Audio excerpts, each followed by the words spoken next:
إن الحمد لله نحمده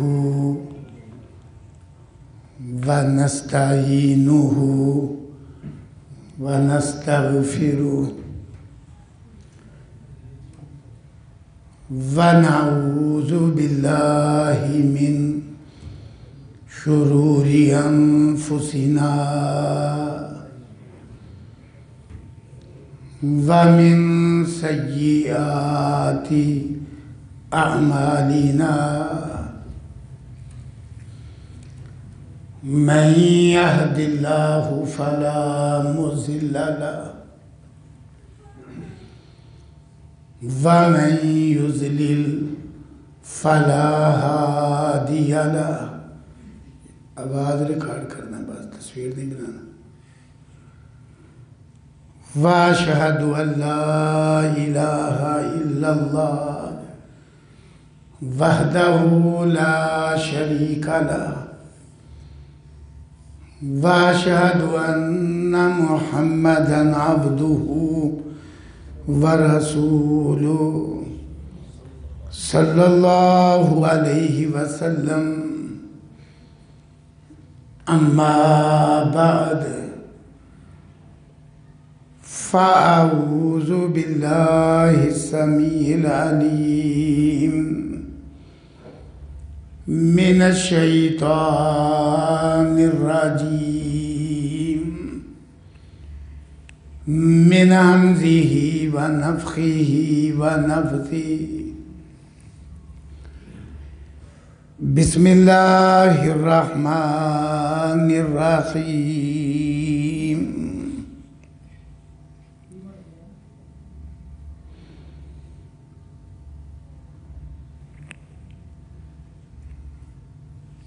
وجاءت سكرة الموت بالحق ذلك ما كنت منه تحيد.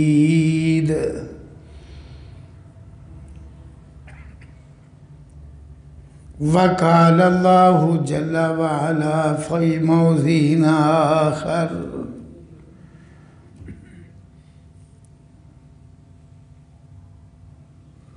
كلا إذا بلغت التراقي وقيل من راق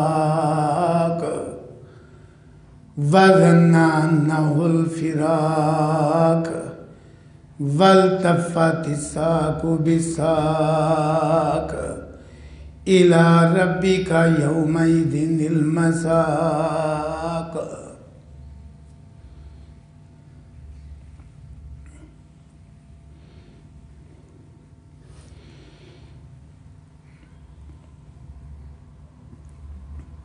اس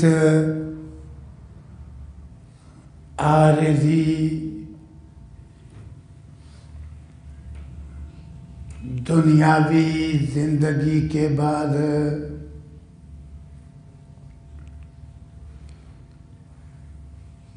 تین انتہائی ہولناک مراحل ہیں.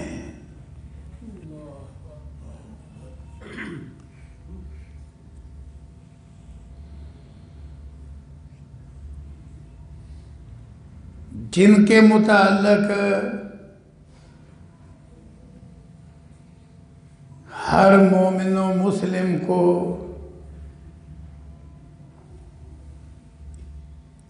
اس طرح کا یقین ہونا چاہیے جس طرح دن چڑھا ہوا ہو تو کوئی شبہ نہیں ہوتا کہ دن چڑھا ہوا ہے.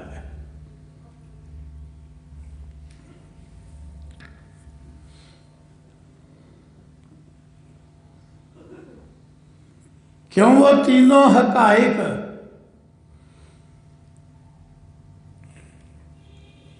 یوں دنیا والوں کی نظروں سے اوجھل ہے.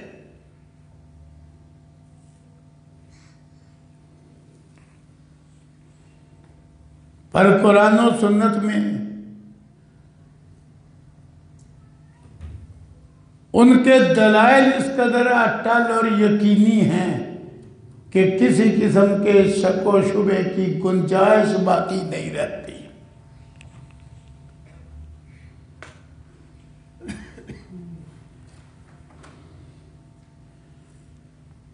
اور اللہ رب العزت نے وہ حقائق قرآن کریم میں اس لیے بکثرت بیان کیے ہیں کہ وہ تینوں قسم کے حقائق اور وہ تینوں قسم کے مراحل انسان کو اس دنیاوی زندگی میں غفلت سے نکالنے والے ہیں۔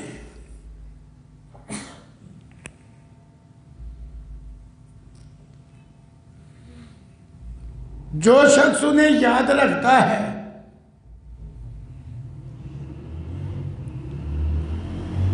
اور صحیح معنوں میں یاد رکھتا ہے، اس کی اعتقادی، عملی، اخلاقی ہر طرح کی زندگی سنور جاتی ہے۔ جو ان حقائق کو نظر انداز کرتا ہے، بھلا دیتا ہے، اس کا عقیدہ بھی بگڑ جاتا ہے، اخلاق و کردار بھی بگڑ جاتا ہے، عملی زندگی بھی بگڑ جاتی ہے۔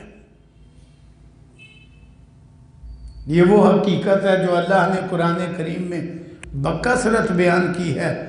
میں ایک جھلک دکھلاتا ہوں۔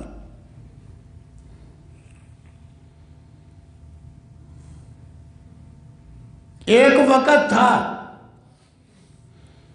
کہ قرآن بیان کرتا ہے کہ بنو اسرائیل دنیا کی ایسی قوم تھی کہ ہم نے انہیں اس وقت کے سارے جہان والوں پر فضیلت دی۔ وَأَنِّي فَضَّلْتُكُمْ عَلَى الْعَالَمِينَ۔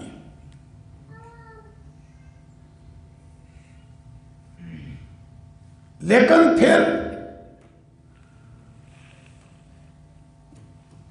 اسی قوم پہ ایسا زوال آیا، ایسا زوال کہ اسی قوم کے متعلق پھر قرآن اعلان کرتا ہے لُعِنَ الَّذِينَ كَفَرُوا مِن بَنِي إِسْرَائِيلَ عَلَى لِسَانِ دَاوُودَ وَعِيسَى ابْنِ مَرْيَمَ، کہ دو عظیم المرتبت پیغمبروں حضرت داؤد اور حضرت عیسیٰ علیہ السلام کی زبانی بنو اسرائیل کے کافروں پہ لعنت بھیجی گئی۔ پھر اسی قوم کے متعلق قرآن اعلان کرتا ہے وَجَعَلَ مِنْهُمُ الْقِرَدَةَ وَالْخَنَازِيرَ وَعَبَدَ الطَّاغُوتَ۔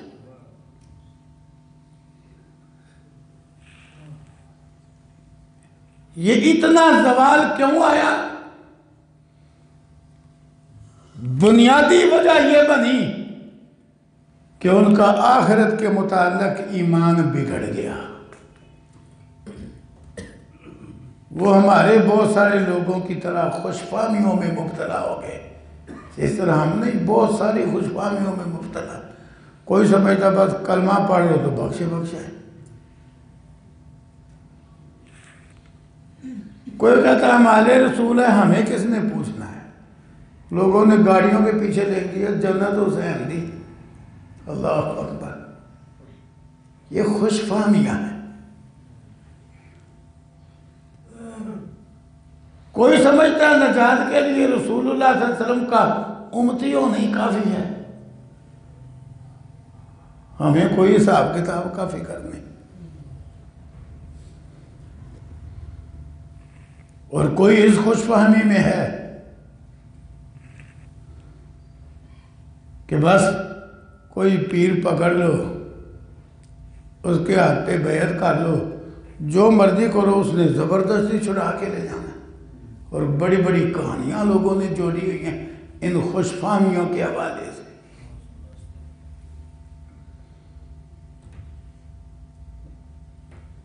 اگر یہ ساری باتیں ایسے ہی ہوتی جیسے بنو اسرائیل نے سمجھ لی اور جیسے آج بہت سارے لوگوں نے سمجھ لی، تو پھر پیغمبروں کے امام اور پوری اولاد آدم کے سردار جناب محمد الرسول اللہ صلی اللہ علیہ وسلم قبر کے عذاب سے اللہ کی پناہ نہ پکڑتے اور پناہ پکڑنے کا حکم نہ دیتے کہ اگر کام اتنی آسان ہوتا. یہ موت اور برزخ کا معاملہ تو اتنا ہولناک ہے کہ جنہیں رسول اللہ صلی اللہ علیہ وسلم نے ایک بار نہیں بار بار جنت کی بشارتیں سنائی، وہ بھی ان 2 مرحلوں کو یاد کر کے لرز اٹھتے تھے.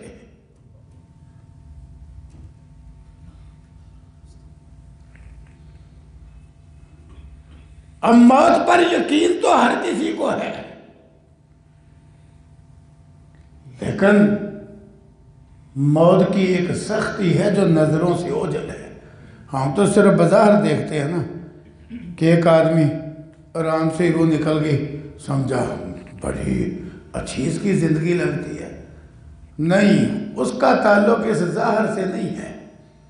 یہ جو ظاہری معاملہ ہے نا، آسانی سے روح نکل گئی یا مشکل سے نکلی، اس کا تعلق تو جسم کی قوت اور ضعف کے ساتھ ہے. صحیح البخاری اٹھا حضرت عائشہ رضی اللہ عنہ کہتی ہے کہ میں بھی پہلے رشک کرتی، کسی کی روح ایسے آسانی سے نکل گئی نا تو میں رشک کرتی کہ کوئی بڑا نیک ہے کہ ایسی روح نکلتی. لیکن کہتی ہیں جب میں نے رسول اللہ صلی اللہ علیہ وسلم کی آخری حالت کی کیفیت دیکھی نا، اللہ اکبر، تو کہتی ہے میں نے یہ رشک چھوڑ دیا. یعنی سمجھ آ گئی کہ وہ معاملہ پردے کا ہے. یہ جو ہم دیکھتے ہیں نا یہ تو جسمانی کیفیت ہے، اور ہمارے مشائخ اور اساتذہ مثال بھی دیتے تھے اس کی.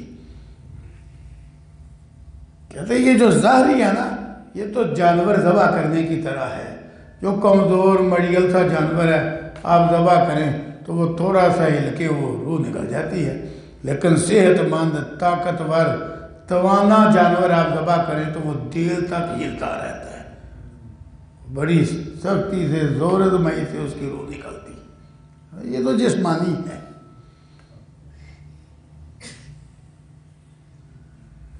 موت کی سکرات ہیں، سکرات،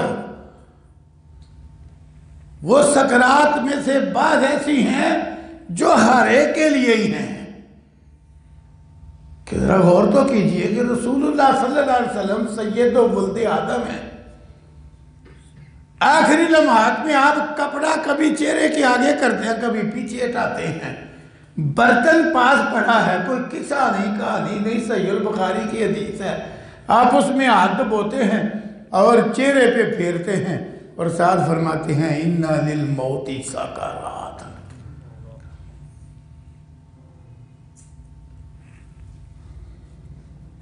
سلسلہ صحیحہ میں ایک حدیث ہے، بنو اسرائیل کے کچھ لوگ ایک قبرستان میں جمع ہو گئے تو کہتے ہیں یا اللہ ہماری تیرے آگے ایک دعا ہے، ان میں سے کوئی مردہ زندہ کر. ہم ذرا پوچھنا چاہتے ہیں کہ موت کی کڑواہٹ کیا ہے. اللہ اکبر. وہ کوئی قبولیت کا وقت ہوتا ہے، اور اللہ بھی کئی دفعہ ظاہری اسباب کے بغیر نشانیاں عام لوگوں کو بھی دکھلا دیتے. وہ دعا ان کی قبول ہو گئی، ایک قبر پھٹی مردہ نکلا. یہ اس سے پوچھتے ہیں اگر تو فوت ہوا تھا تو وہ موت کی کڑواہٹ سنا ہے بڑی ہے، اس کی کیا کیفیت ہے؟ وہ ایک مدت بیان کر کے کہ مجھے اتنی مدت ہو گئی ہے فوت ہوئے پر وہ کڑواہٹ آج بھی میں محسوس کرتا ہوں. تو قرآن بھی کہتا ہے وَجَاءَتْ سَكْرَةُ الْمَوْتِ بِالْحَقِّ، اور موت کی سختی حق کے ساتھ آئے گی، اور کہا جائے گا ذَلِكَ مَا كُنْتَ مِنْهُ تَحِيدٌ، یہ وہ ہے جس سے تو منہ موڑے ہوئے تھا.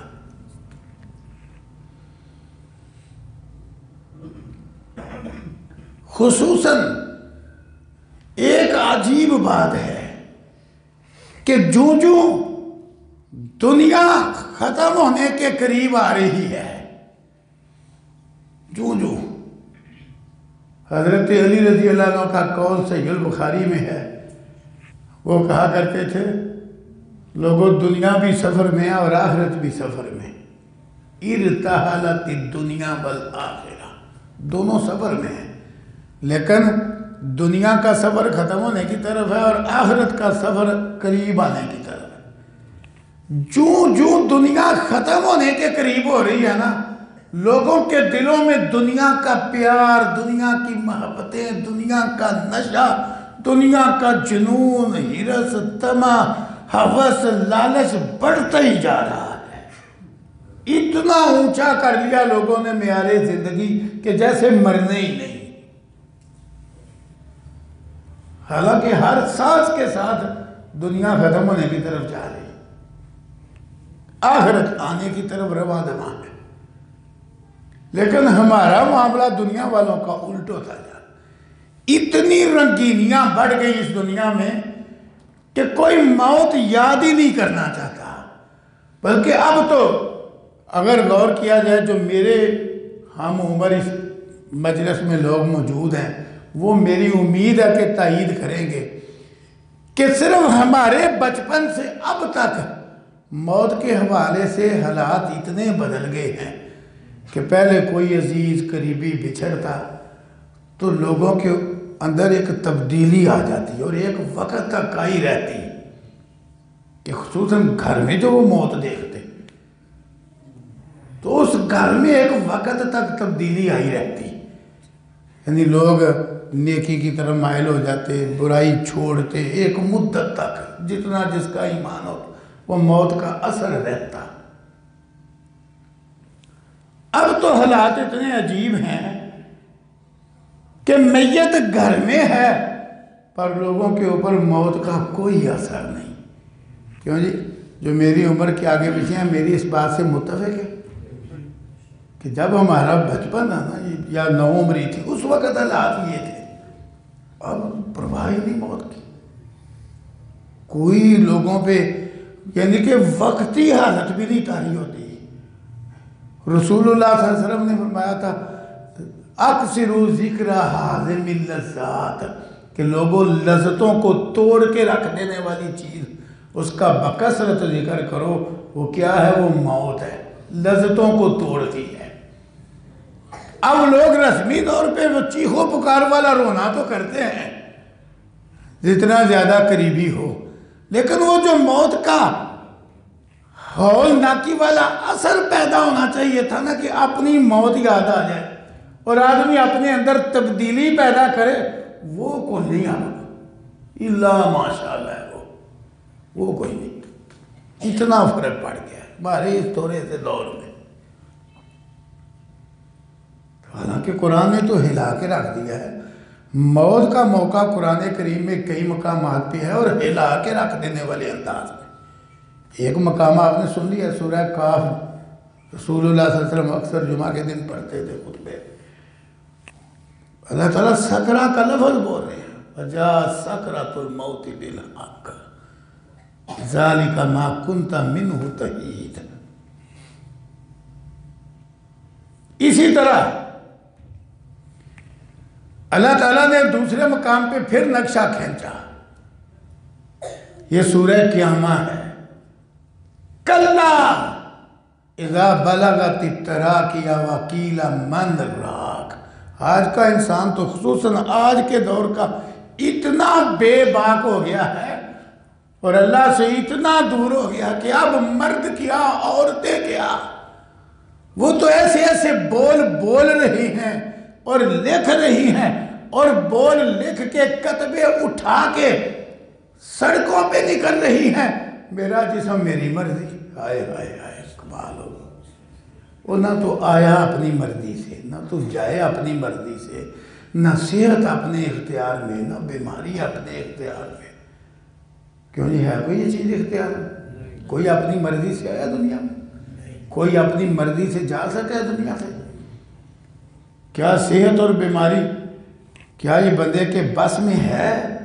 بڑے بڑے محتاط زندگی گزارنے والے سخت بیماری کا حملہ ہو جاتا ہے، بڑے بڑے وہ صاف ماحول میں رہنے والے خطرناک بیماریوں میں مبتلا ہے، بے بس ہے بندہ، بے بس. لیکن یہ کیا کہتا ہے؟ میرا جسم میری مرضی. قرآن نقشہ کھینچ رہا ہے، اگر تیرا جسم اور تیری مرضی ہے تو ذرا موت کو یاد کر لے کہ اللہ تعالیٰ نے چھوڑتے ہوئے کہا کلا آجا باز ایسی باتوں سے. یہ جو تو دنیا کی رنگینیوں میں خرمست ہے اور کفر و شرک میں ڈوبا ہوا اور اللہ سے دور ہے اور اس طرح کی باتیں کرتا ہے، کلا کلمہ زجر ہے، بعد آ جا. اور پھر ردا کہا جاتا ہے اس کو، کلا بعد آ جائے ایسی باتوں سے اور ایسی حرکتوں سے. اذا بلغت التراقیہ، جب روح پیروں سے نکلتی یہاں، ترقوا کی جمع ہے تراقی، چھاتی پہ پہنچ جائے گی. وکیل من راک، ڈاکٹر جواب دے دیتے ہیں، ہسپتال والے ہاتھ کھڑا کر لیتے ہیں، بڑے بڑے ماہر معالج مایوسی کے الفاظ بولنے لگ جاتے ہیں کہ لو جی اب تو میں بھی مایوس ہو گیا ہوں. تو پھر کیا کہا جاتا ہے؟ اللہ نے نقشہ کھینچا، پرانے وقتوں میں بھی یہی تھا، اب بھی یہی ہے، چلو پھر کوئی دم جھاڑ والا تلاش کرو. وکیلا من راک، یوں اس کے مطلب بڑے ہیں. قرآن بڑی جامع کتاب ہے. ایک معنی تو یہ بھی ہے، وہ بھی ہولناک ہی ہے. وکیلا من راک، کہ فرشتوں میں کہہ دیا جاتا ہے کہ اس کی روح کو لے کے چڑھنے والا کون ہے؟ رحمت کے فرشتے ہیں کہ عذاب کے؟ ہائے ہائے ہائے، یہ بھی معنی ہے اور بجا ہے. بھائی ذرا مصروف پڑے ہیں، ذرا جگا کے رکھنا. کیلا من راک، اور کہا جاتا ہے کوئی ہے دم کرنے والا. ڈاکٹروں نے جواب دے دیا ہوتا ہے، اب کہتے ہیں کوئی دم والا تلاش کرو. اور کئی تو اس جذبے سے دم والا تلاش کرتے ہیں کہ شفا ہو جائے، تو کئی اس جذبے سے کہ جان آسانی سے نکل جائے. اللہ اکبر. دونوں طرح کا مالا مشاہدہ ہے. ہمیں بھی بلا دیا جاتا ہے. لوگوں میں، وارثوں میں دونوں طرح کے جذبات ہوتے ہیں. کوئی تو اس جذبے سے بلاتا ہے کہ چلو شاید دم سے فائدہ ہو جائے، اور کوئی اس جذبے سے بلا رہا ہوتا ہے کہ چلو دم سے ماری آسانی سے جائے. یہ پھنسی ہوئی ہے وہ یہاں. اللہ اکبر. وکیل من راک، میں نے بھی، آپ نے بھی، ہر کسی نے اس مرحلے سے گزرنا ہے. اور جتنے لوگ ہم یہاں جمع ہیں، ہم میں سے ایک بھی نہیں ہاتھ کھڑا کر کے کہہ سکتا کہ میرے قریبیوں میں، میرے عزیزوں میں، میرے دوستوں میں کسی کو موت نہیں آئی. کہہ سکتا ہے؟ لیکن دیکھ لو غفلت کتنی ہے. وکیل من راک، کہہ دیا جاتا ہے کوئی ہے دم کرنے والا. لیکن ادھر وَظَنَّ أَنَّهُ الْفِرَاقُ، ظنہ یقین کے معنی میں بھی ہے. وہ مرنے والے کو یقین ہو چکا ہوتا ہے کہ میرا جدائی کا وقت ہے. اور ایسے واقعات موجود ہیں، وہ قاعدہ کئی تو منہ سے کہہ دیتے ہیں کہیں نہ لے جاؤ، میرا اب کام ختم ہو گیا ہے. اور کئی تو باقاعدہ وہ ابھی زندگی باقی ہوتی ہے اور انہیں صاف موت کے فرشتے نظر آ جاتے ہیں. یہ کی واقعات ہیں ہماری نظروں کے سامنے.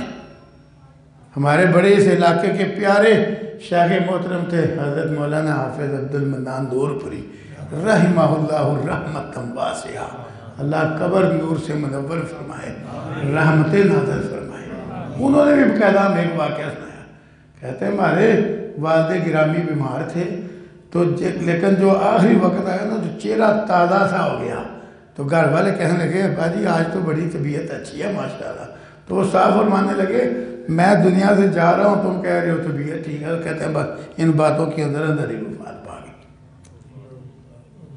میرے عزیزوں میں واقع میرے سگے ماموں جان اللہ رحمت نازل فرمائے، ان کی عادت تھی شاہ پڑھ کے نا تھوڑی سی چہل قدمی کر کے آگے پھر وضو کر کے تو وطر پڑھ کے سوتے، وطر لیٹ پڑھتے سوتے وقت. سارا کچھ کر لیا ہے، چہل قدمی کر لی ہے، گھر بیسن لگا ہوا ہے، وہاں وضو کر رہے ہیں. دوسرا پاؤں دھوتے دھوتے ہی کہتے ہیں پیچھے بیوی بیٹھی ہے ہماری ممانی جان، ساتھ بچے بھی بیٹھے. ایسے مڑ کے دیکھ کے کہتے ہیں لو بھائی آگے ہیں، اللہ کے سپرد کام ختم ہو گیا ہے، حافظ عبد السمیع اعظم کو کہنا جنازہ پڑھا دے. یہ آخری لفظ ہیں. ساتھ ہی گر پڑے، وضو خود کیا لگے، ساتھ ہی گر پڑے ہیں. چارپائی تک نہیں لے جایا گیا، وہ وفات پا جائے. خود دیکھ لو بھئی آگے کام میرا ختم ہو گیا. وَظَنَّ أَنَّهُ الْفِرَاقُ قرآن نقشے کھینچ رہا ہے. اسے یقین ہو چکا ہوتا کہ میں اب جا رہا ہوں، جدائی ہے اب. وَالْتَفَّتِ السَّاقُ بِالسَّاقِ پنڈلی سے پنڈلی لپٹ جاتی ہے. اِلَىٰ رَبِّكَ يَوْمَئِذٍ الْمَسَاقُ کدھر گیا میرا جسم میری مردی. ایک اور مقام پہ اسی طرح اللہ نے جھنجھوڑ کے یہ نقشہ بیان کیا.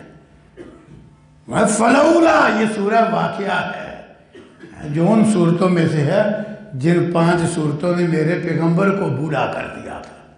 اللہ اکبر. شیبتنی سورۃ ہود والواقعہ والنبا والتکویر. اللہ اکبر. آپ نے نام لیا ان صورتوں کا، انہوں نے بوڑھا کر دیا. ان میں سے ہے سورہ واقعہ.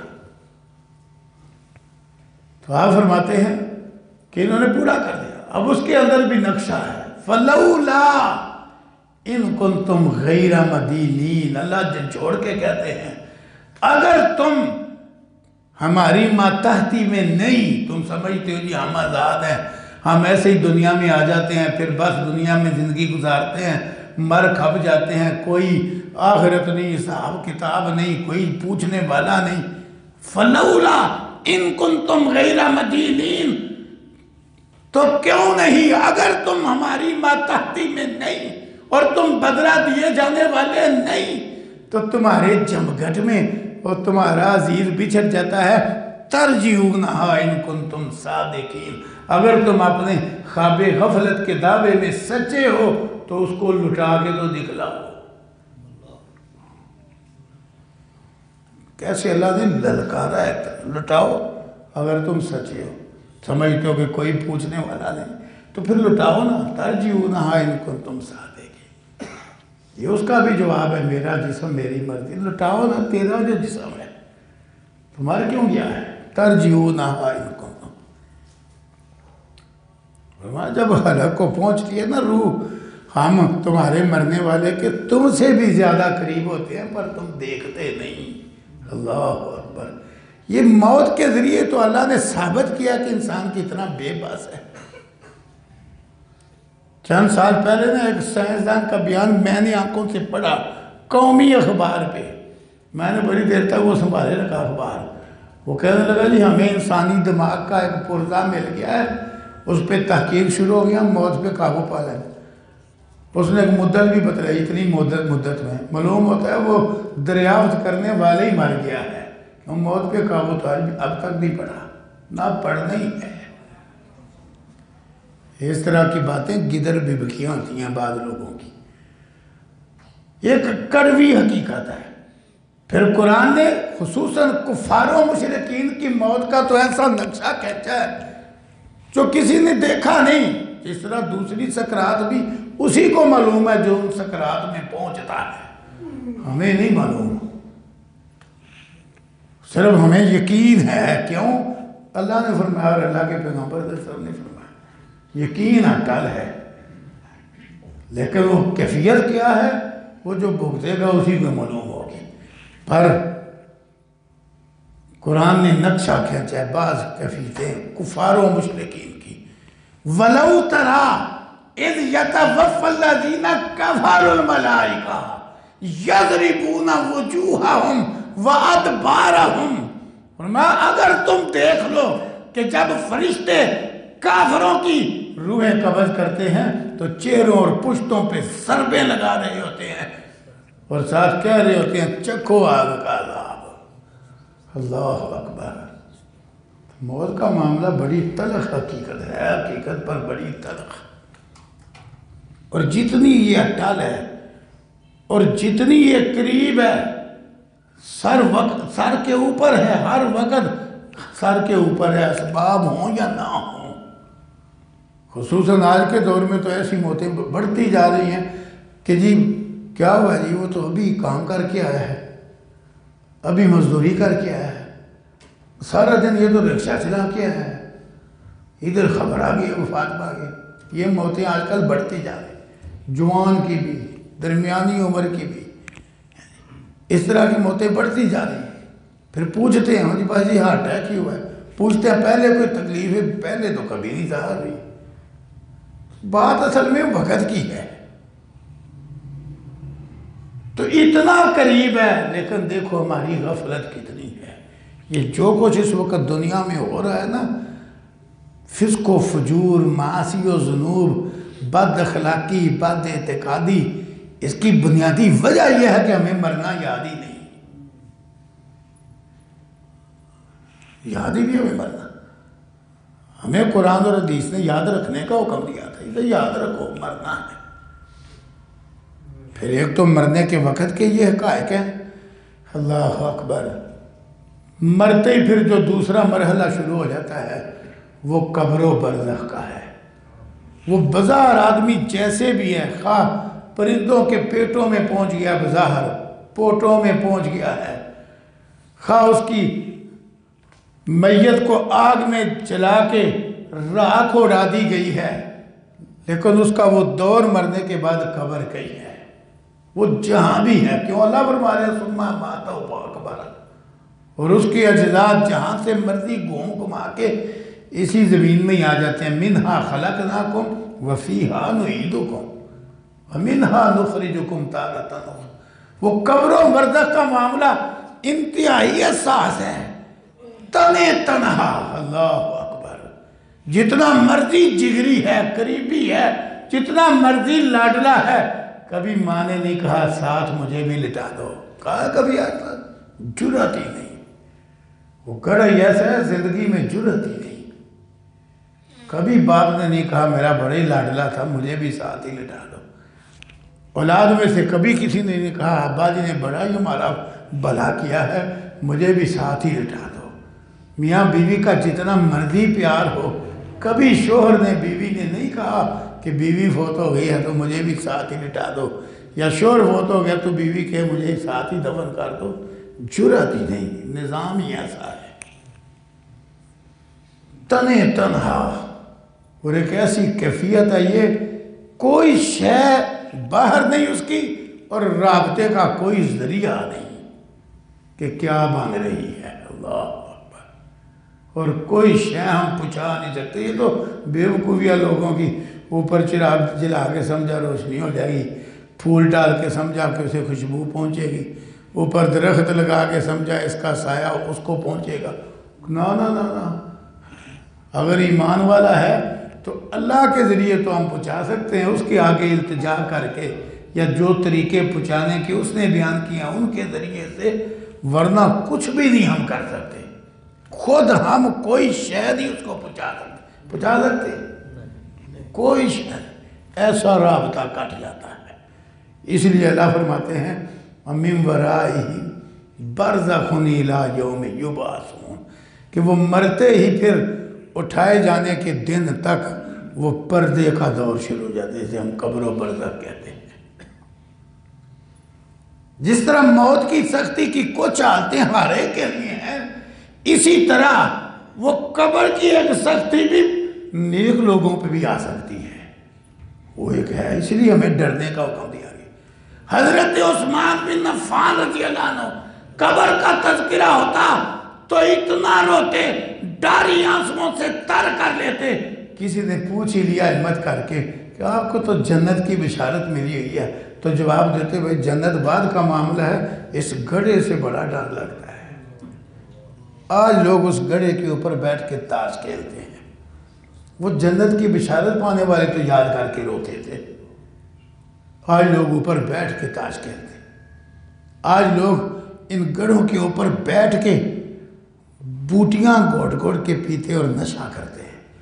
دل اتنا سخت ہو گیا ہے کہ بہت بڑی تعداد تو ان لوگوں کی ہے جنہوں نے قبروں کے اوپر عرسوں اور میلوں کا اہتمام کر دیا، جہاں دنیا کا ہر گناہ اور تماشا ہوتا ہے نیچے قبر ہوتی ہے. اللہ اکبر. کیا ہو گیا انسان کو؟ اتنا ہی بھول گیا اپنی قبر اور اپنی موت.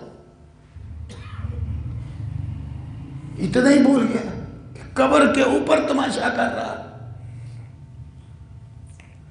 آپ نے فرمایا تھا میں نے تمہیں پہلے منع کیا تھا قبروں کی زیارت سے، لیکن نہیں کیا کرو زیارت، آخرت یاد کرواتی ہے. اب کون ہے قبر سے آخرت یاد کرنے والا؟ وہ کوئی آٹے میں نمک برابر لوگ ہوں گے، ورنہ لوگ قبروں پہ کیا کر رہے ہیں۔ اللہ اکبر، حقیقت ہے آٹے میں نمک برابر لوگ ہوں گے جن کو قبر آخرت یاد کروائے، ورنہ قبروں پہ کیا کچھ ہو رہا۔ وہ صحابہ کرام رضی اللہ عنہم جن کو اجتماعی طور پہ بھی بڑی بشارتیں سنائی گئی، کلم وعد اللہ الحسنی، صحابہ کے بارے چھوٹی بشارت ہے، لیکن وہ ہماری طرح نہ بے باک ہوئے نہ ڈر ہوئے۔ ان کی حالت کیا ہے؟ اٹھاؤ صحیح البخاری، ام سلمہ رضی اللہ عنہ بیان کرتی ہیں رسول اللہ صلی اللہ علیہ وسلم نے خطبہ دیا، اس خطبے میں قبر کے حالات بیان کیے، قبر کے فتنے کا ذکر کیا، تو وہ بیان کرتی ہیں ام سلمہ زج المسلمون زجاتن۔ اللہ اکبر، آج ہمارے ہاں سو نکلتے ہیں کاروبار میں نقصان ہو جائے تو پھر بڑا روتا ہے۔ اللہ اکبر، کوئی فراڈیا فراڈ کر جائے بڑا روتا ہے۔ دنیاوی نقصان پہ اب ہم آنسو بہاتے ہیں۔ ان کی حالت کیا تھی کہ رسول اللہ صلی اللہ علیہ وسلم نے قبر کا ذکر کیا، زج المسلمون زجاتن، جس کا معنی ہے مسلمان چیخ چیخ کے رونے لگے ہیں۔ وہ اونچے درجے کے مسلمان تھے۔ سنن نسائی کی روایت میں پھر آگے اضافہ ہے کہ وہ اتنے چیخ چیخ کے رونے لگے کہ یہ رونا میرے اور رسول اللہ صلی اللہ علیہ وسلم کی آواز کے درمیان یہ حل ہو گیا۔ ام سلمہ کہتے ہیں آگے سمجھ ہی نہیں آپ نے کیا فرمایا ہے۔ وہ میں نے پھر دوسروں سے پوچھا جن کو سمجھ آئی۔ ایسے دھاڑے مار مار کے لوگ رونے لگے قبر کا تذکرہ سن کے۔ وہ لوگ جنہیں دنیا میں جنت کی بشارتیں دی گئی،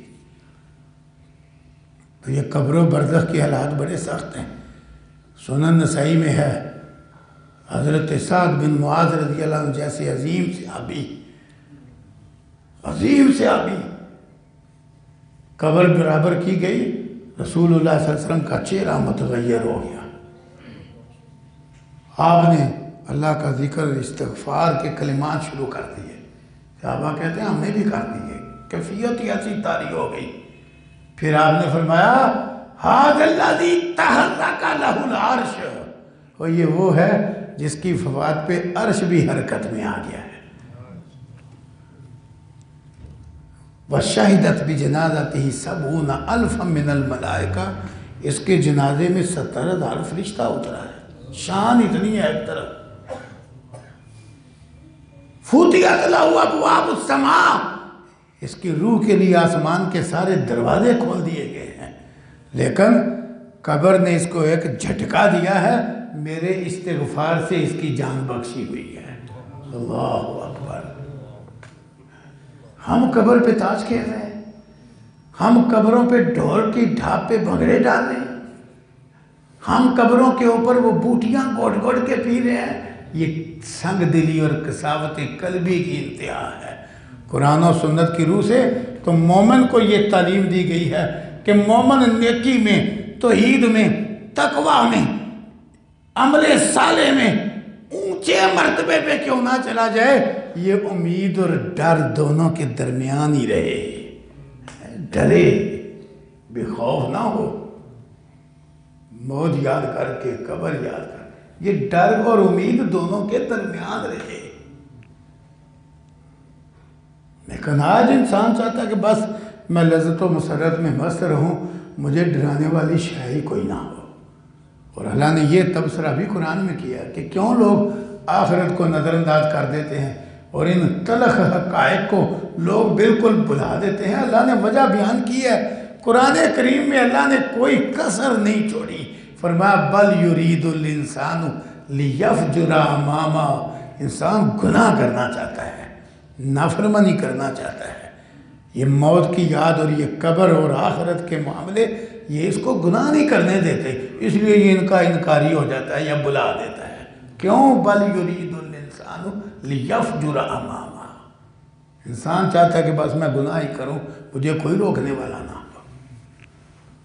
تو یہ چیزیں روکنے والی ہیں، اس لیے بہت سارے انسان ویسے ہی منکر ہو گئے، موت کے حالات کے منکر ہو گئے، قبر کے حالات کے منکر ہو گئے، آخرت کے منکر ہو گئے، اور بہت سارے ماننے کے باوجود ایسے ہی ہو گئے جیسے نہیں ماننے والے، کہ فکر ہی کوئی نہیں، پرواہ ہی کوئی نہیں۔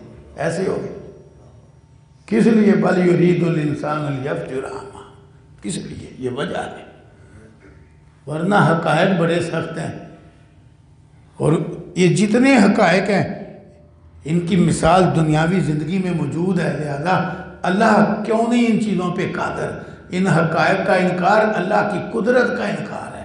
کلمہ پڑھنے والوں میں ایسے لوگ پیدا ہو گئے جنہوں نے سمجھ لیا لو جی ہمیں تو ہڈیاں ہی نظر آتی ہے، عذاب پتہ نہیں کہاں ہوتا ہے. کسی نے کہہ دیا وہ کہیں اور برزخ ہے جہاں عذاب ہوتا ہے. کوئی بالکل ہی منکر ہو گیا. حالانکہ رسول اللہ صلی اللہ علیہ وسلم نے دونوں موقعوں کی تردید کی. عذاب بھی ہوتا ہے ثابت کیا، اور یہ بھی ثابت کیا انہی قبروں میں ہو رہا ہے. اس لیے تو آپ نے فرمایا تھا اگر مجھے یہ ڈر نہ ہوتا کہ تم مردے دفن کرنے چھوڑ دو گے، صحیح مسلم کی حدیث ہے، تو میں اللہ سے دعا کرتا کہ اللہ تمہیں قبر کا عذاب سنائے، لیکن تم مردے دفن کرنا چھوڑ دیتے. اتنا ہولناک معاملہ ہے وہ. تو معلوم ہو انہی قبروں میں ہے. اگر انسان کی بنائی ہوئی بہت ساری حقیقتیں ایسی ہیں نظر نہیں آتی پر ہم مانتے ہیں. کیوں جی؟ واحد شے ہے نا جو آواز کو اٹھا کے کھمبے سے دوسرے کھمبے تک اور پھر کھمبے سے موبائل تک پہنچاتی ہے. کوئی شے تو ہے نا پر نظر آتی ہے. وہ لہریں دکھلائی دیتی ہیں پر حقیقت ہے ہر کوئی مانتا ہے نظر نہیں آتی. تو اس لیے اگر موت کے حالات نظر نہیں آتے تو یہ بھی مان لو، کیونکہ یہ تو احکم الحاکمین کا اعلان ہے. قبر کے حالات نظر نہیں آتے تو مان لو یہ تو رب العالمین کی قدرت ہے. انسان کی بنائی ہوئی چیزیں وہ سارا کام کر رہی ہیں، نظر نہیں آتی، نظر نہیں آتی پر حقیقت ہے. اسی طرح بندہ بازار سویا ہوتا ہے، ہمیں سویا ہوا لگ رہا تھا، وہ کئی دفعہ بڑے مزے میں ہوتا ہے، کئی دفعہ بڑے سکون میں ہوتا ہے، اور کئی دفعہ بڑی تکلیف میں ہوتا ہے. ہمیں وہ سوئی لگ رہا ہوتا ہے بس. اب ہمیں پردے میں ہے وہ، تو یہ ہو رہا ہے نا، حقیقت ہے نا. ہر بندے کو اپنا ہی پتہ ہے. کئی دفعہ سویا سویا ڈر رہا ہوتا ہے، بڑا پریشان ہوتا ہے، بڑا دکھی ہوتا ہے سویا سویا. دیکھنے والے کو تو سویا بھی نظر آ رہا ہے. تو قبر کا عذاب اور قبر کا اچھا بدلہ یہ کیسے ناممکن ہو گیا ہے؟ یہ ممکن ہے، یہ اللہ تعالیٰ کی قدرت ہے. تو اللہ تعالیٰ ہمیں ان امور کے ذریعے فکر کرنے کی توفیق عطا فرمائے. عظیم لوگ وہی تھے جنہوں نے فکر کیا، موت کا بھی فکر کیا، قبر و برزخ کی سختیوں کا بھی فکر کیا، اور آخرت کی ہولناکیوں کا بھی فکر کیا. فکر والے ہی اچھے تھے، وہی مرتبے پا گئے. یہ جتنے ہم بے خوف ہو گئے ہیں نا، کام خطرناک ہے، یاد رکھنا. اللہ تعالیٰ ہمیں خواب غفلت سے نکلنے کی توفیق عطا فرمائے. اللہ تعالیٰ نے اس لیے قرآن میں فرمایا ہے اقترب للناس حسابهم وهم فی غفلت معرضون. حساب تو بالکل قریب ہے، لوگ غفلت میں منہ موڑے ہوئے ہیں، منہ موڑے ہوئے. وہ حساب بالکل قریب ہے اور ہر طرح سے قریب ہے. میں 3 مطلب اس کے عموماً بیان کرتا ہوں، کیونکہ کئی لوگ کہتے ہیں لو جی 14 صدیاں تو قرآن اترے ہو گئی ہیں تو ابھی تک وہ حساب نہیں ہوا. تو قرآن نے کہا تھا قریب ہے. ایک تو اس لیے قریب ہے کہ یہ محاورہ اور ضابطہ ہے، کل ما ہوا آت فہو قریب. جس چیز کا آنا یقینی ہو وہ قریب ہی ہوتی ہے. تو اس حساب کا آنا یقینی ہے، وہ قریب ہے. نمبر 2، اس معنی میں بھی قریب ہے کہ نزول قرآن کے وقت سے اب تک یا قیامت تک جو دنیا کی عمر ہے وہ گزری ہوئی کے مقابلے میں تھوڑی ہے. آپ نے فرمایا تھا ہمارے حصے میں، اس امت کے حصے میں اتنا وقت ہے کہ جیسے دن گزر گیا ہو عصر سے مغرب کا ٹائم باقی. تو پھر بھی قریب ہو گیا نا، پہلے کے مقابلے میں قریب ہے.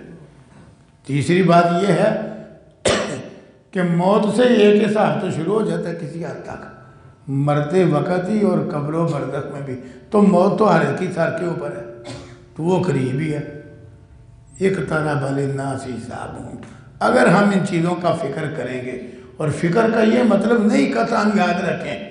امام ابن قیم رحمہ اللہ نے اپنے زاد المعاد میں بڑی پیاری بات کی ہے کہ فکر کا یہ مطلب نہیں جس طرح کئی لوگ ذہنی مریض بن جاتے ہیں، کام کاج بھی چھوڑ دیا، کھانے پینے کا بھی کوئی نہیں پتا، عقل ہی خراب ہو گئی. کہا نہیں، فکر کا یہ مطلب نہیں فکر کا یہ مطلب ہے موت یاد رکھنے کا، قبر یاد رکھنے کا، برزخ یاد رکھنے کا، حشر یاد رکھنے کا مطلب یہ ہے کہ آدمی کے سارے دینی دنیاوی امور اللہ کے احکامات کے تابع ہو جائیں، یہ یاد رکھنے کا مطلب ہے۔ یہ نہیں کہ بندہ زندہ ہی مار جائے، کہ بندہ بھی نہیں، تجارت بھی نہیں کرنا، کاروبار بھی نہیں کرنا، ملازمت، یہ نہیں مطلب ہے اپنے سارے امور کو اللہ کے دین کے تابع رکھنا ہے تاکہ ہمارا معاملہ کامیابی والا بن جائے۔ یہ ہے یاد رکھنے کا مطلب۔ اللہ تعالی ہمیں یہ مفہوم بھی سمجھنے کی توفیق عطا فرمائے۔ دیکھو نا رسول اللہ صلی اللہ علیہ وسلم نے یاد رکھا ان چیزوں کو، پر آپ نے سارے امور کیے۔ آپ کی شادیاں بھی تھی، آپ کھانا بھی کھاتے تھے، صرف آپ نے دنیا کی رنگینیوں کو اپنے اوپر سوار نہیں کیا، اور دوسرا عقیدہ، عمل، اخلاق، سارے امور زندگی، تجارت، کاروبار این اللہ کے دین کے مطابق، کہ حضرت عائشہ نے نقشے ہی کھینچ دیا، کانا خلقہ القرآن، کہ آپ کا سب کچھ تھا ہی قرآن کے مطابق۔ یہ مطلب ہے یاد رکھنے کا کہ ہم جو کچھ کریں قرآن و سنت کے مطابق کریں۔ اللہ تعالیٰ اصلاح اور عمل کی توفیق عطا فرمائے۔ جن بھائیوں نے یہ اصلاحی پروگرام مرتب کیا ہوا ہے، اللہ ان سب کی محنت، کوشش، کاوش قبول فرمائے، سننے والوں کا سننا قبول فرمائے۔ علاقے کے کئی علماء بھی پیار محبت سے آئے ہیں، اللہ ان کی محبت بھی قبول فرمائے، سنانے والے کا سنانا بھی اللہ قبول فرمائے۔ اللہ اصلاح اور عمل کی توفیق دے۔ وآخر دعوانا ان الحمدللہ رب العالمین۔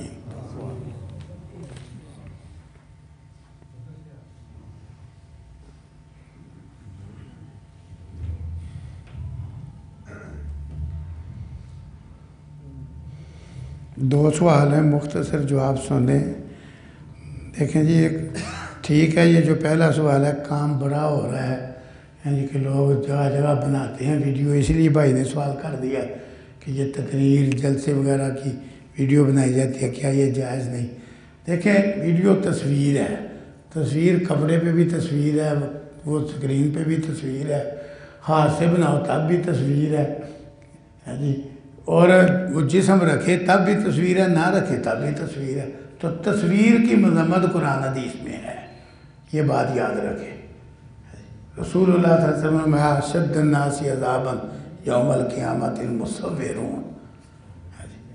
تو بات صرف یہ ہے کہ لوگ دیکھیں، ہر تعویل ضروری ہے ٹھیک ہو، لیکن طویل لوگ کرتے ہیں، جو بناتے ہیں نا، وہ ایک طویل کرتے ہیں، وہ کہتے ہیں جی یہ تصویر نہیں، یہ تو عکس ہے، یہ تو سایہ ہے جی۔ میرا سوال ہے کہ کہتے ہیں یہ عکس ہے، یہ سایہ ہے، یہ تو بٹن دبا کے بنتی ہے، وہ تو ہاتھ سے بناتے تھے نا، وہ تصویر ہوتی تھی۔ آلے کی وجہ سے باقی کسی چیز کا حکم نہیں بدلا۔ میں نے کئی اہل علم سے بھی سوال کیا ہے، وہ مجھے نہیں تسلی دے سکے، یعنی آلے کی وجہ سے کسی شے کا حکم نہیں بدلا۔ میں تصویر کے مطابق دو چیزوں کی مثال دیتا ہوں۔ تصویر انہوں نے بدل دی ہے کہ سکرین پہ ہے تو تصویر نہیں، کیمرے سے بنے تو تصویر نہیں۔ تصویر کیا ہے جی؟ وہ تو بنائی جائے کاغذ سے، قلم سے، سیاہی سے، یہ جی تب تصویر ہے۔ تقریر تو تقریر ہی رہی ہے، کیوں جی؟ تقریر جو زبان کا بولنا وہ تو بول نہیں رہا ہے، آلہ جس طرح کا مرضی ہو، اور تحریر کا حکم بھی نہیں بدلا، کیوں جی؟ وہ قلم دبا سے لکھو تو تب بھی لکھنا ہی ہے، اور موبائل پہ بٹن دبا کے لکھو تو تب بھی کیا ہے؟ کیا کسی ایک اہل علم میں سے کسی ایک کا موقف ہے کہ اگر موبائل پہ لکھ کے طلاق بھیجے تو طلاق نہیں ہوگی کہ یہ لکھائی نہیں؟ کیوں جی؟ آلہ بدلنے سے تحریر تحریری رہی، اور تقریر بھی تقریری رہی، قتل بھی قتل ہی رہا، کہ جب قتل کے احکامات اترے تھے اس وقت قتل اس طریقے سے ہوتا ہے جس طریقے سے اب ہے، کیوں جی؟ آلہ اس وقت اور تھا، اب آلہ اور ہے، پر قتل کا حکم کیا آلے کی وجہ سے بدلا ہے؟ کہ کوئی کہے نہیں جی وہ تلوار سے قتل کرے گا تو بدلے میں قتل کریں گے، ایسے فائر مارے گا، اتنی فائر ہوتا ہی نہیں تھا اس وقت، کیوں جی؟ جدید آلے کی وجہ سے قتل بھی قتل ہی رہا، تحریر بھی تحریر ہی رہی، تقریر بھی تقریر ہی رہی، تصویر کا حکم کیوں آلے سے بدل گیا؟ وہ ہاتھ سے بناؤ تو تصویر ہے، اور اگر اسکرین پہ ہے تو وہ تو جی عکس ہے وہ۔ بہرحال اس طرح کی بات میری نہیں ہے، سمجھ بھی آئی، تصویر تصویر ہے۔ دوسری بات ہے کہ لوگ سمجھتے جی یہ تبلیغ کے لیے ہے۔ سب سے بڑی ذمہ داری تبلیغ کی پیغمبروں کی تھی۔ کیا دنیا میں کسی ایک پیغمبر کی بھی تصویر ہے؟ اور ان کی تبلیغ اب تک موجود ہے، تاکہ پہلے نبیوں کی بھی موجود ہے۔ اگرچہ پہلی آسمانی کتابیں تبدیل ہو گئیں یا ختم ہی ہو گئیں بہت ساری، لیکن پہلے نبیوں کی دعوت، ان کی تبلیغ قرآن کے اندر موجود ہے۔ قرآن سے قیامت تک نہیں بدلے گی، نہ ختم ہوگی ہے۔ کیوں جی؟ نوح علیہ السلام نے جو اپنی قوم کو تبلیغ کی تھی وہ بھی قرآن میں موجود ہے، پر کیا نوح علیہ السلام کی تصویر ہے دنیا میں؟ اور اس تبلیغ سے آج بھی فائدہ اٹھایا جا رہا ہے کہ اللہ نے قرآن میں نوح علیہ السلام کی زبانی جو استغفار کے 5-6 فائدے سورہ نوح میں بیان کیے، بتلاؤ لوگ ان فائدوں کی وجہ سے استغفار کر رہے ہیں کہ نہیں؟ وہ تبلیغ آج بھی فائدہ دے رہی ہے، تصویر کوئی نہیں نوح علیہ السلام۔ اور تصویریں پر نوح علیہ السلام کے دور میں بنتی بھی تھی، اعلیٰ مختلف تھا، بنتی تھی۔ وہ 5 بزرگوں کی بھی بنی تھی، وعد سوا، یعوق، یعوس، نصر۔ تبلیغ میں تصویر کا کوئی کردار نہیں، یاد رکھیں، کوئی ضرورت نہیں۔ اب میں نہیں تصویر بناتا، پر میری تبلیغ دوسرے ملکوں میں بھی جا رہی ہے، تبلیغ جا رہی ہے، لوگ فائدہ بھی اٹھا رہے ہیں۔ اگر تبلیغ کے اندر تصویر کی حیثیت ہوتی تو نبیوں کی ضرورت بنتی۔ رسول اللہ صلی اللہ علیہ وسلم کے دور میں بھی تصویریں بنتی تھی، پرانے عجائب گھروں میں بڑی بڑی ہزاروں سال پرانی تصویریں وہ ہاتھ سے ایسے آپ کی کمپیوٹر سے صاف بنی ہوئی ہیں بناتے تھے لوگ، لیکن رسول اللہ صلی اللہ علیہ وسلم نے تصویر کا درست کوئی استعمال نہیں کیا۔ آپ بیت اللہ میں داخل ہوئے فتح مکہ کے موقع پہ، بیت اللہ کی دیواروں پہ تصویریں بنی ہوئی تھیں اسماعیل اور ابراہیم علیہ السلام کی، ان کے ہاتھوں میں انہوں نے قسمت آزمائی کے تیر پکڑائے ہوئے تھے۔ اب آپ فرماتے ہیں کہ چلو یار تصویریں تو ہیں، پر انہوں نے کام غلط کیا ہے، ہم کرتے ہیں ان کے ہاتھوں میں پکڑاؤ کلاڑے تھوڑے اور آگے بناؤ ٹوٹے ہوئے بت، کہ یہ تو بت توڑتے تھے، قسمت آزمائی کے تیر۔ تصویر کا درست استعمال ہو جاتا، لیکن آپ نے کیا؟ آپ نے نہیں کیا۔ آپ کی ہاتھ باندھنے کی تصویر بن جاتی، اختلاف ہی ختم ہو جاتا، لیکن نہیں، یہ ضرورت نہیں تھی۔ کیوں؟ آپ نے نماز میں اگر انگلی ہلائیا اور رکھیا نا، وہ آج تک کتب حدیث میں موجود ہے، تصویر کے بغیر ہم تک پہنچ رہی ہے۔ تو تبلیغ میں تو یہ ضرورت ہی نہیں ہے، یہ تو اب لوگوں نے ضرورت بنا لی ہے۔ دوسرا سوال کسی بھائی نے پوچھا ہے جی یہ جمہوریت کے حوالے سے، دیکھیں یہ نا جمہوریت اگر سچ پوچھو نا، نہ عقلاً صحیح ہے نہ شرعاً، نہ عقلاً نہ شرعاً۔ مطلب تو یہ ہے نا کہ یہ اکثریت کی حکومت۔ مجھے بتلاؤ جمہوریت طریقے سے جو لوگ حکومت میں آتے ہیں کیا وہ اکثریت ہوتے ہیں؟ بالکل نہیں، بڑے ہر سال باقاعدہ بتلایا جاتا ہے جی اتنے فیصد ووٹ پڑا ہے، ہاں جی، ووٹ ہی اقلیت فیصد بھی ہوتا ہے، پھر ان میں سے بھی بالکل تھوڑے ووٹوں والے حکومت کر رہے ہوتے ہیں، اکثریت کی حکومت کیسی ہوئی؟ پھر کوئی بھی کام ہو، اس کو کہتے ہیں جی رائے، آزادی رائے، کوئی بھی کام ہو رائے ہمیشہ متعلقہ افراد سے لی جاتی ہے۔ یہ جو اسلامی مشاورتی سلسلہ تھا وہ رائے، مثلا میں نے گھر بنانا ہے جی، تو میں وہ چنے بھوننے والے کے پاس جا کے بتلاؤں جی مجھے کوئی نقشہ بناؤ اور کچھ طریقہ بتلاؤ گھر اچھا بن جائے، تو پھر مجھے کون عقل بند کہے گا کوئی؟ میں گھر بنانے کے لیے اس کے پاس جاؤں جس کو گھر بنانے کا علم۔ طبیعت خراب ہے، دانت میں درد ہے، ہاتھ میں کوئی چوٹ ہے، پاؤں میں کوئی تکلیف ہے، تو میں کسی طبیب معالج کی بجائے وہ سٹیل کی دکان پہ جا کے کہوں لو جی یار یہ طبیعت خراب ہے کیا کرنا چاہیے، تو مجھے کوئی عقل مند کہے گا؟ تو اسی طرح حکومت تو ایک بڑا اہم کام ہے، اس کی بڑی ذمہ داریاں ہیں، ہر ایک کی برابر رائے کہ جی فلاں کو حکومت ملی۔ پھر قرآن اور حدیث دونوں بھی موجود ہیں، وہ خوبیاں جو ہونی چاہیے حکمران میں وہ کوئی بھی نہیں دیکھتا، اور وہ تقریباً اب جو خصوصاً میدان میں اترے ہوئے ہیں ان میں ہے ہی نہیں۔ زادہ بسطۃ فی العلم والجسم، ایک خوبی علم ہے کہ دین کا علم، دنیاوی ضرورتوں کا علم اس بندے کے پاس ہو، اور دین کا پہلے رسول اللہ صلی اللہ علیہ وسلم نے جس کو بھی ذمہ داری کوئی سونپی سرکاری دین کے علم کی بنیاد پہ سونپی۔ دوسری بات قرآن نے کیا والجسم، کہ وہ جسمانی صلاحیتوں میں بھی اس کی بنائی، شنوائی، گویائی، اس کا دماغ، اس کی بصیرت، اس کی دلیری، سخاوت، وہ جسمانی طبعی چیزیں بھی اس کی بہترین ہوں دوسرے لوگوں کی نسبت۔ زادہ بسطۃ فی العلم والجسم۔ آج جس نے میدان میں کودے ہوئے اللہ ماشاءاللہ شاید یہ ہے جس میں یہ دو چیزیں موجود ہوں۔ تو بہرحال یہ نظام جو ہے نا ہمیں تو ناپسند ہے، نہ یہ شرعاً درست ہے، نہ اپنا درست ہے کہ ہر بندے سے رائے لو۔ یہ عقلاً ہی نہیں صحیح، کیسے صحیح ہے؟ کوئی بھی کام ہے رائے متعلقہ افراد سے ہوتی ہے، سارے لوگ اس پہ عمل بھی کرتے ہیں، میری کوئی بات غلط ہے؟ تو یہ تو کوئی بات نہیں کہ جناب بہت بڑے سمجھدار کا بھی وہ رائے اتنے ہی درجے کی، اور ایک بالکل جو ان پڑھ ہے جس کو اپنا نہیں پتہ، جس کو گھر کے نظام چلانے کا نہیں پتہ، اس کی بھی رائے برابر کہ جی اس کو بدلنا چاہیے۔ یہ تو کوئی کام نہیں، یہ نہ عقلاً صحیح ہے نہ شرعاً صحیح ہے۔ اللہ تعالیٰ ہمیں اس کھیل سے محفوظ ہی رکھے، سبحان اللہ۔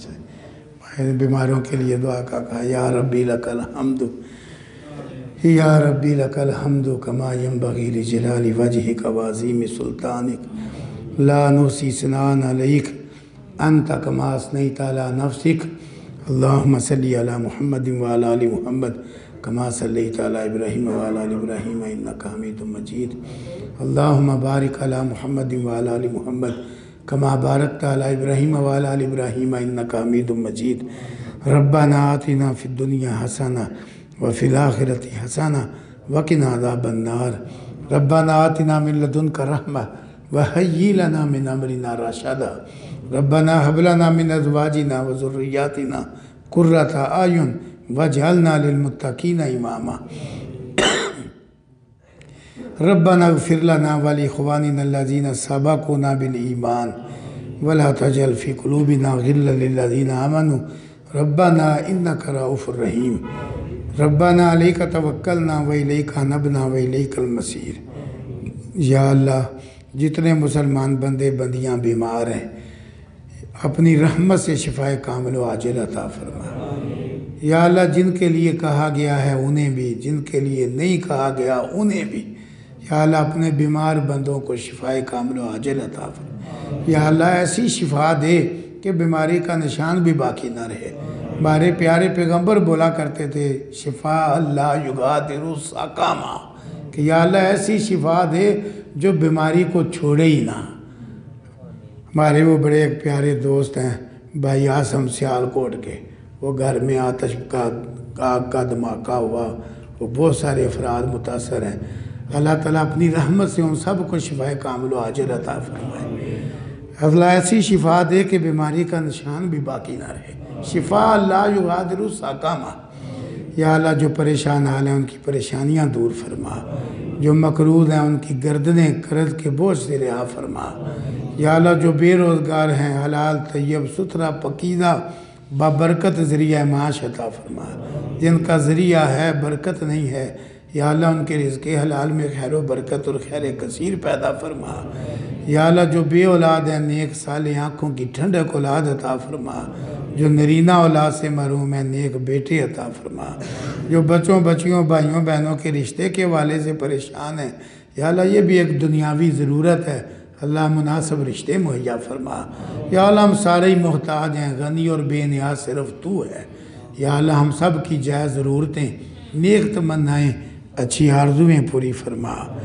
یا اللہ ہمیں مکمل طور پہ اسلام میں داخل فرما، پکا سچا نمازی با اخلاق با کردار فکر والا مومن و مسلم بننے کی توفیق عطا فرما۔ یا اللہ ہمارے وطن عزیز پاکستان کی حفاظت فرما، اندرونی بیرونی ظاہری و باطنی دشمنوں اور سازشوں سے بچا، امن و سلامتی کا گہوارہ اور اسلام کا قلعہ بنا۔ یا اللہ پورے عالم اسلام کی حفاظت فرما، عالم اسلام کو عالم کفر کی سازشوں سے بچا۔ یا اللہ بالخصوص وہ علاقے جہاں خون مسلم بہہ رہا ہے، انسانیت تڑپ رہی ہے، لوگ سسک رہے ہیں، یا اللہ ان مظلوموں بے بسوں بے کسوں کی مدد فرما، ہمیں بھی ہر طرح سے ان کا ساتھ دینے کی توفیق عطا فرما۔ یا اللہ جتنے تیرے مومن بندے بندیاں ایمان والے توحید والے اسلام والے دنیا سے جا چکے، یا اللہ اپنی رحمت سے ان کی بشری خطائیں معاف فرما، انہیں جنت الفردوس میں اعلیٰ علیین میں اونچا مقام عطا فرما۔ یا اللہ انہیں قبر کے عذاب اور جھٹکے سے بھی محفوظ فرما۔